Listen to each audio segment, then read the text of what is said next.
Hello, good day po mga ka-opinion.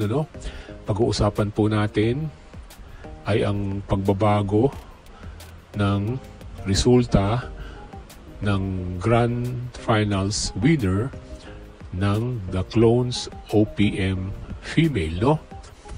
Kasi po, yung last Saturday, ang nanalo po ay si Sharon Cuneta.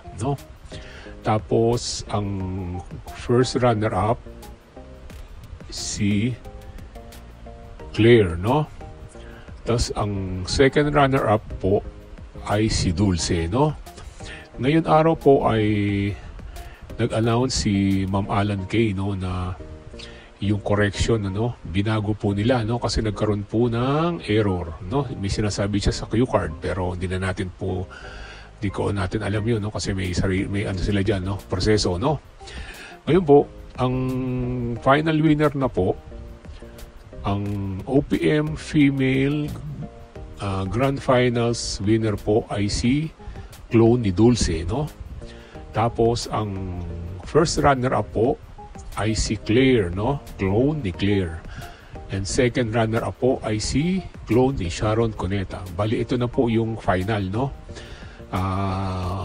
humingi naman sila ng apology, na nagkaroon ng error, Siyempre, hindi mo naman maiiwasan siguro, hindi rin naman kagustuhan ng lahat yan, na nagkaroon ng error, pero naitama naman nila, Humihingi rin sila ng paumanhin.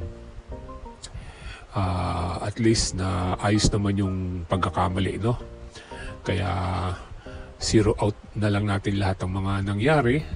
Ayan na po ang talagang nanalo, si clone ni Dulce, Kaya sunod, abangan na lang po natin yung mga susunod pang sasabak sa The Clone, Ngayon po yung OPM male, ang naglalaban, Tapos meron pa yung male and females, mga international na star, mga singers, Abangan din natin yan. Yan dyan sila Elvis, si Matt Monroe, Tony Bennett, marami po. Tony Bennett, sino pa ba? Si Freddie Mercury, Mayan din yan Yan ang mga abangan po natin, umiinit ng labanan, Subaybayan po natin itong clones, Maganda ng laban, Bali 6 batches ata po sila, Kaya araw-araw subaybayan po natin to. Okay po, marami pong salamat. God bless. Please like and subscribe po.